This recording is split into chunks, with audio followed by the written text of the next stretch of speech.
接下来请收看中嘉新闻。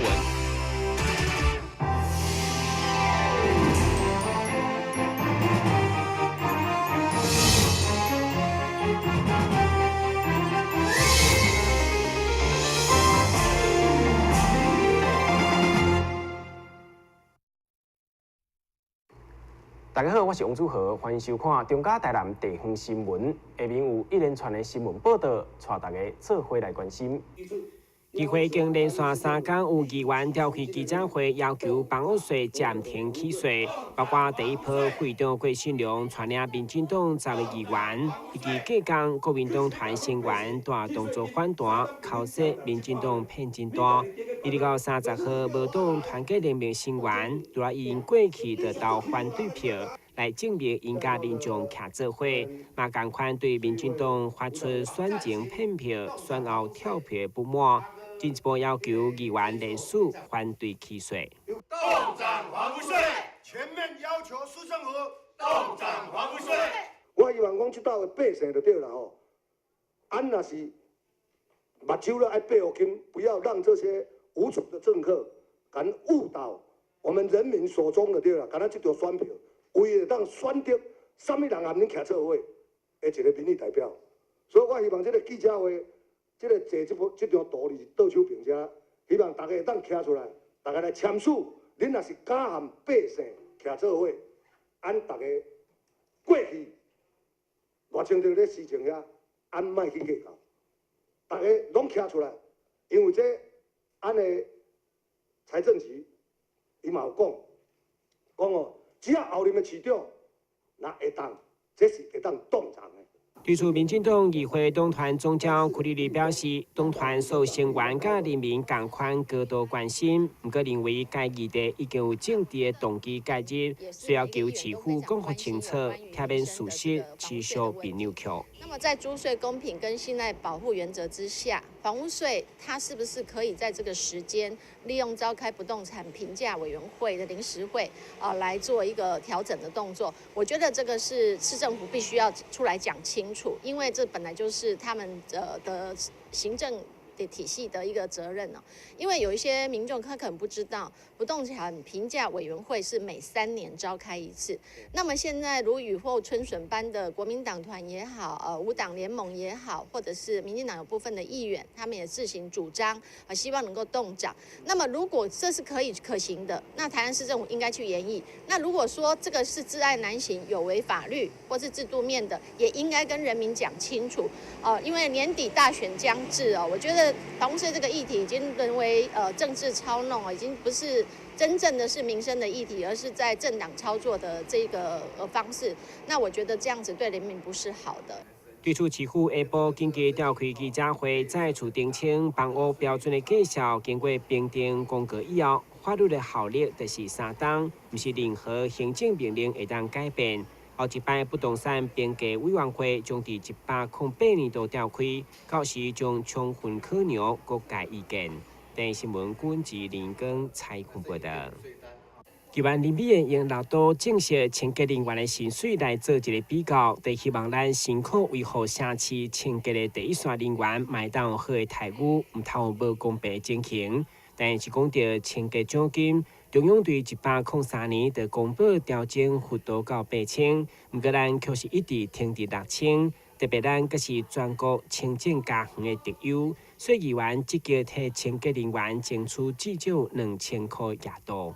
非6都里面嘛，一个人调到8000啊，那你为什么我们还是停摆到6000呢？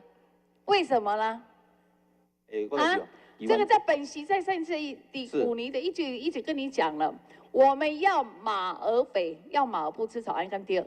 我想虽然2000块，但是对第一线人员来讲，这是给他们一个鼓励呀、这有我觉得够了呀。但是你有去处理无？你们有重视无？你讲的因做辛苦，你嘛认为做辛苦啊？那为什么在这个部分你不会给他一个奖励呢？你是无清楚，还是市长无同意？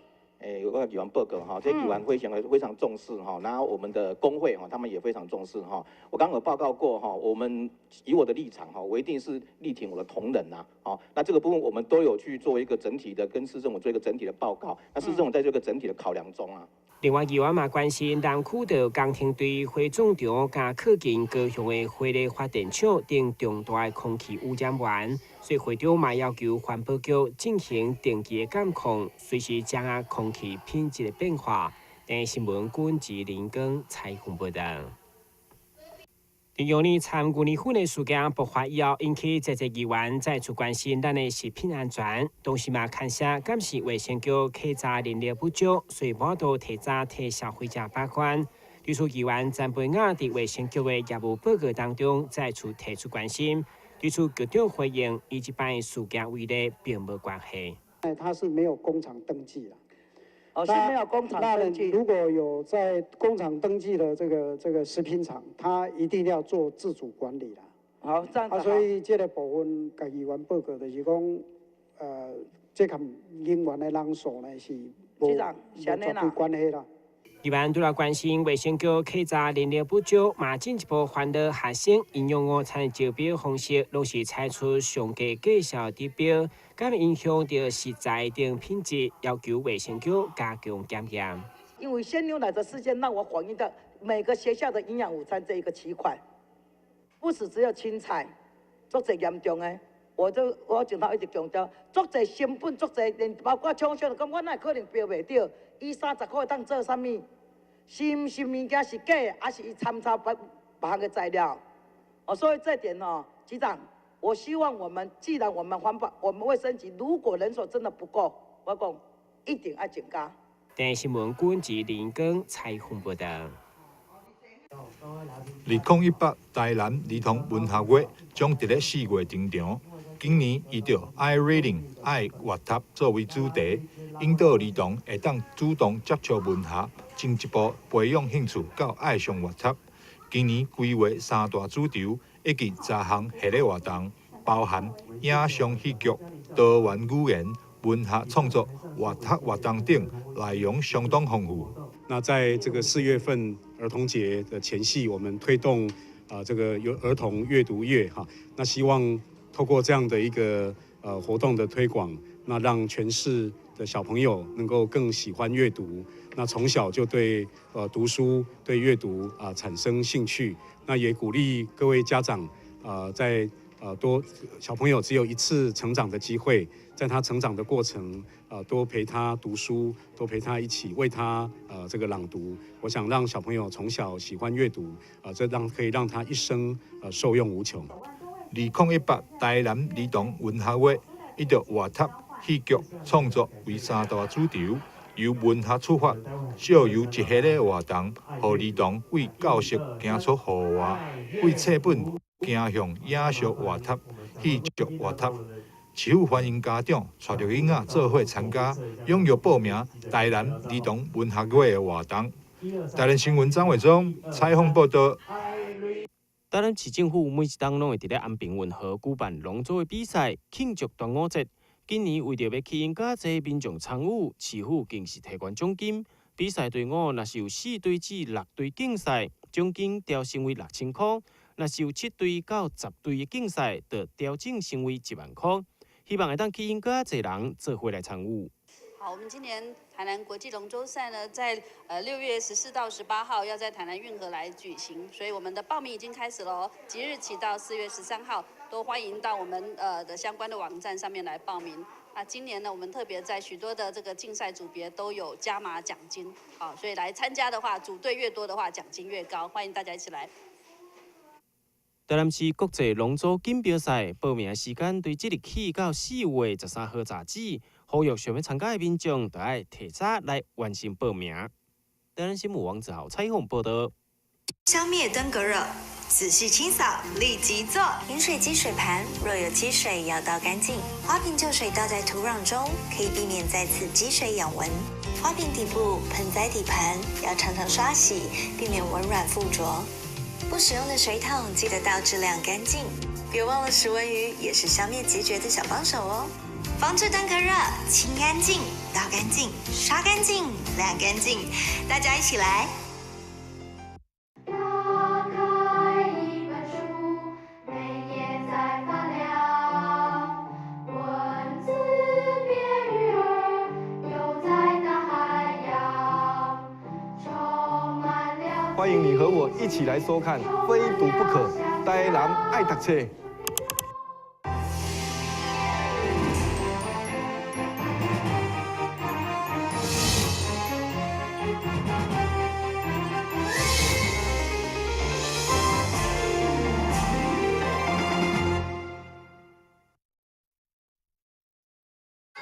北区区公所、甲天下饭店以及丽人国小共同合作举办食育小学堂，希望教导小朋友正确熟悉食物的本质，并知影要安怎选买好的食材。也因此，伫咧今仔日上午，丽人国小学生就负责做伙，伫咧天下饭店分做2批，一批整理餐桌，另外一批前往阿伯寮菜市仔，深入了解到传统市场的好。哦，那100岁的鸭母寮市场，我们大家去看一下它是什么样子。它就是我们过去阿公阿嬷、我们爸爸妈妈他们要料理3餐必须要去的地方。那现在当然有很多百货公司，哦，对，有很多大卖场，可是传统的菜市场还是有传统菜市场的味道。那所以今天，非常高兴，我们学校能够。邀请我们的小朋友，我们一起来逛菜市场。对着食物的教育，爱自细汉就扎紧，也因此，丽人国小甲负责这届协同教育的天下饭店，拢准备了上界丰富的内容甲知识，要来教导小朋友。那食育教育其实在我们现在是非常的重视啊，哈，因为食品的安全的部分，我们小朋友从小去培育，有一个正确的概念，包括从食材的选购。包括从我们体验我们怎么样去种出安全的蔬菜，还有我们的挑选好的安全的一个食材来做烹煮。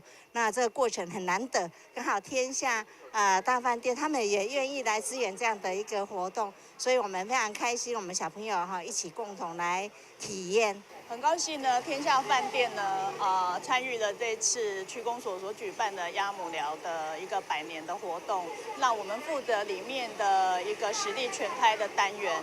那最主要就是带领的小朋友呢，去传统市场，那去体验一下传统市场的一个文化，然后也一并宣导呢我们一些低碳采买，然后一些食育的教育。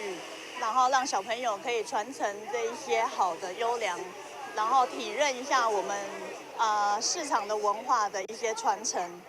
阿伯寮菜市仔今年欢庆100岁生日，也因此北区区公所希望会当带领更侪大朋友、小朋友做伙来熟悉这个100年市场，并融入因的日常生活当中，让阿伯寮菜市仔会当风华再现。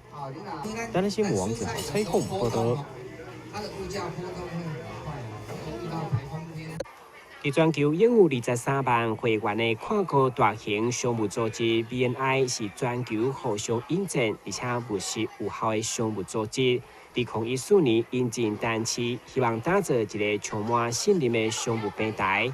30号中昼举办单期第1届大型国际人脉交流活动，目的是为了让台南的业者了解人脉甲信任的重要性。透过良好的人脉发展，产生不断的商机交流。今天是我们3月30号台南第1届的 INW 的国际人脉交流日的活动。今天现场来了超过500位的各界的好朋友、商界的人士共同来参与，还有很多产官学界的代表。那我们未来呢，会在台南连续举办3年以上这样的活动，而且我们就在这个场地。那我们希望每一年都能够更加的让大家满意。这个活动最主要的目的呢，它是希望能够传达BNI的一个理念，就是说付出者收获。还有呢，我们希望透过信任来去建立彼此的引荐生意这个事情，然后让台南更加的兴盛繁荣，生意更加的畅旺。这样。BNI 3天来已经超过150位会员加入，并且创造3亿的商机。今年国际人脉交流日的主题是改变的力量，都是为了强调商务交流对着经济成长的重要性。所以现场特别规划超过100批商务展览室，还邀请扶轮社、青商会、西主会等知名的社团会长共同协办，分享因的经验。台新闻龚博义采访报道。由科技部主导、南科管理局、嘉南药理大学等单位共同主办的南科嘉南杯 AI 机器人竞赛，30号伫嘉南药理大学正式开赛。由来自全国在境学校700多名的师生组成的63个团队，分做机器人寻机、竞速、甲障碍接力赛等3个项目。机器人已经改变我们的生活，所以呢，产业呢也会带来相当大的转变哈。所以未来机器人时代呢，能够谁掌握先机啊，谁就能够在这里边获得很好的技术。那落实科技人才的培育呢，还有产业的投入呢，我们在科技部的指导之下，南部科学园区及本校呢，共同呢承办这个比赛就是希望把这技术呢，机器人的技术呢，深入到大学及高中职然后鼓励各校呢强化呢城市设计能够让我们这个 AI 浪潮呢，还有我们的产业改变呢我们的国内呢能够取得先机。这届机器人的程式甲组装，拢是由参加比赛的学生家己研究讨论所打造出来。经过这侪届的练习，嘛，互因对正式的比赛充满信心。它是超音波感测，然后它找到会回来之后，就看你射的距离多远。那我们是射20到30公分左右，还在测。然后左边看到的，我们就先右转右偏，然后往前走一点，再左转。所以它就这样绕过去。然后再直走，然后右边看到的话就相反过来是往左偏这样走。科技部甲南科管理局为推广 AI 机器人人才培育，伫南部园区成立南科 AI Robot 制造基地，透过一系列的机器人相关课程，提供学生创作的平台，培育学生成为 AI 科技人才。单新闻郭博义采访报道。带状疱疹是指曾经生过水痘的民众。水痘的病毒由原残留伫神经顶面，当身体免疫力下降的时阵，或者是慢性疾病，水痘病毒会随着依附的神经发作，发疹了后会出现真侪水泡，其中上界恐怖的，就是会真痛。如果是生伫个面、耳仔、生殖器官等，风险就比较较悬。医师表示，想要避免会痛，应该把握黄金治疗期，使用抗病毒的药物。状疱疹的病人通常在发病前的几天，身上他可能会出现说会有一些酸痛疼痛的感觉，那会觉得特别的疲累这样。那通常在几天之后，就是单侧的疼痛的位置的话，可能就是会有一些红色的丘疹出现。那这个疹子可能慢慢就是会变成水泡、脓泡的发生这样。那之后这个脓泡呢，会慢慢的就是会结痂痊愈。通常这个整个病程大概就是2到4周啦。那罹患这个带状疱疹的病人，通常就是要评估说是不是需要及早使用抗病毒的药物，通常就是要在72个小时之内，3天内投予抗病毒的药物可以治疗。那之后再根据病人的症状，包括说有一些并发神经痛的问题，再评估要不要用一些止痛的药物来做治疗。如果伫皮肤疱疹消失了后，由原感受到持续性的痛痛，就可能是疱疹了后的神经痛。这也常常发生伫老大人身上。如果要预防皮蛇，上界有效的方式之一，就是自费注射疫苗。只要注一届，就当有效降低疾病几率。电力新闻郭博义采访报道。肛门瘘管这项疾病，大部分拢发生伫咧男性体重过重、糖尿病患者、有食粉习惯，也是无爱运动的人身上。成大病院就有一位40岁男性患者，经检查发现是得到肛门瘘管，经过医生评估，决定采用经括约肌间瘘管切断手术。嘛，因为这项手术的空隙较小，患者过长工就会使出院。传统的瘘管切除手术，优点就是它的成功率高，而且有长时间的证明成功证明。但是它的缺点就是它一定会牺牲部分括约肌对于高位复杂的瘘管的患者，切开可能会有大便失禁的风险。